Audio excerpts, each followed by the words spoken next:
النشاط التدريبي ردة 2024.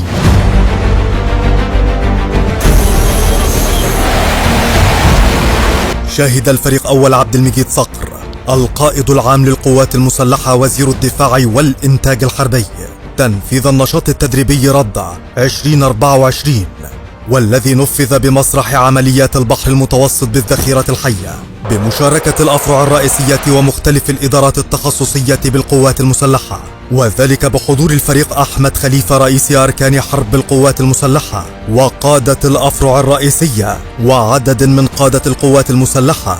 بدأت الفعالية بعرض ملخص الفكرة الاستراتيجية التعبوية والأنشطة المنفذة خلال النشاط التدريبي، وذلك على متن حاملة المروحيات جمال عبد الناصر. وتضمنت المرحلة الأولى للنشاط التدريبي تنظيم جميع أنواع الدفاعات عن الوحدات البحرية المشتركة ضد كافة العدائيات، وذلك بالتعاون بين القوات الجوية وقوات الدفاع الجوي، حيث قامت طائرات الحماية الجوية للتشكيل البحري بالاعتراض والاشتباك مع الطائرات المعادية.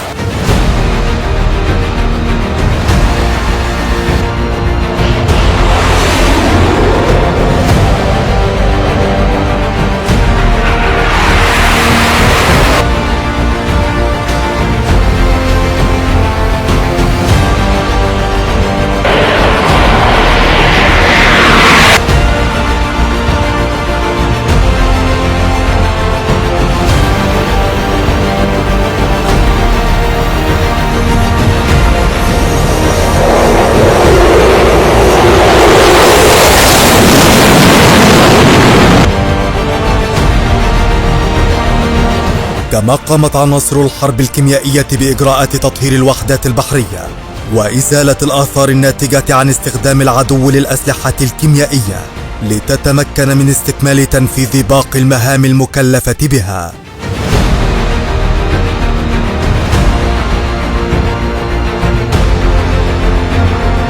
وقامت عناصر الدفاع الجوي بصد هجمة جوية معادية وتوفير الحماية لحاملة المروحيات جمال عبد الناصر والقطع البحرية المصاحبة لها بإطلاق عدد من صواريخ الدفاع الجوي طراز افنجر للتصدي للهجوم الجوي المعادي. وشاركت لانشات الصواريخ طراز سليمان عزت في صد الهجوم الجوي وتنظيم الدفاع الجوي عن التشكيل. ونفذت عناصر القوات الخاصة البحرية إجراءات حق الزيارة والتفتيش لإحدى السفن التجارية المشتبه بها والغير منصاعة، وذلك بالأساليب القتالية الاحترافية للسيطرة على السفينة بسرعة ودقة عالية، وذلك في ظل الحماية الجوية لعملية الاقتحام من الهليكوبتر الهجومي طراز كاموف.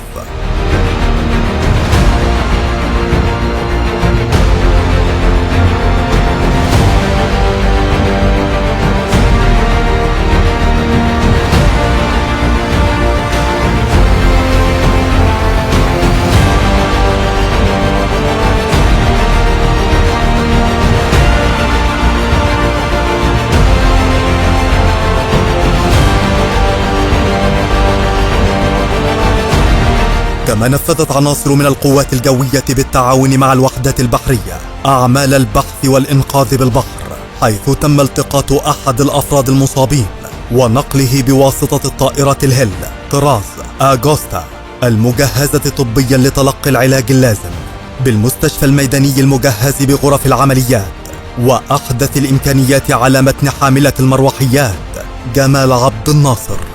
وقامت عناصر الحرب الإلكترونية بالتعامل مع الطائرات الموجهة بدون طيار صغيرة الحجم والتي تمثل أهدافا معادية.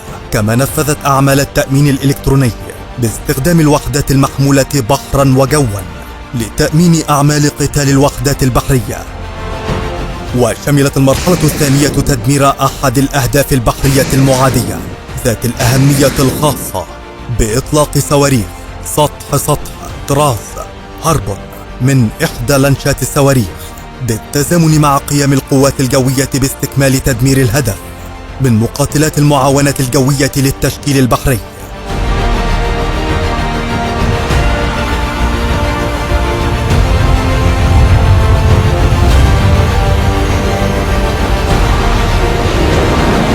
ونفذت الوحدات البحرية ضربات مركزة من خلال تنفيذ رمايات مدفعية سطحي بالذخيرة الحية وبمختلف الأعيرة على الأهداف السطحية المعادية.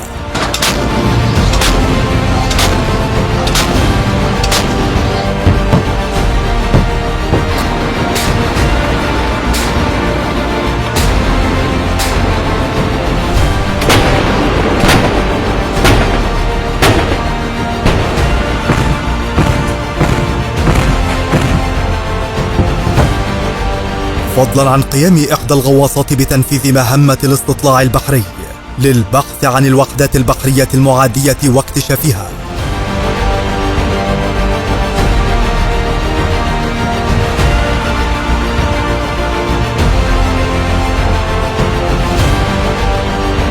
كما نفذت الطائرات الهجومية طراز أباتشي أعمال القذف الجوي ضد عدد من الأهداف المعادية المكتشفة بواسطة الغواصات.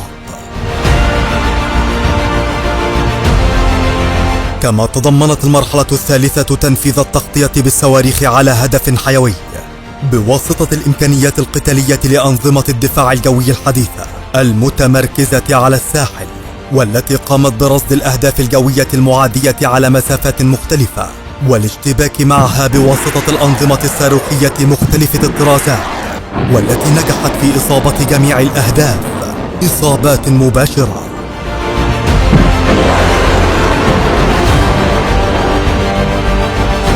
كما نفذت وسائط الإبرار الخاصة بحاملة المروحيات جمال عبد الناصر المحمل عليها عناصر الصاعقة عمليات الإبرار البحري على الساحل للقيام بمهمة الإغارة على هدف ساحلي.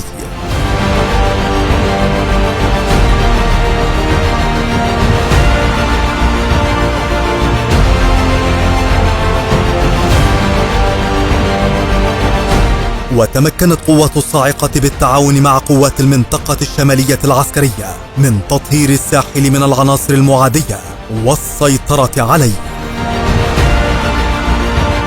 وفي ختام النشاط التدريبي نقل الفريق أول عبد المجيد صقر القائد العام للقوات المسلحة وزير الدفاع والإنتاج الحربي تحيات وتقدير السيد الرئيس عبد الفتاح السيسي رئيس الجمهورية القائد الأعلى للقوات المسلحة للمشاركين بالنشاط التدريبي ردع 2024.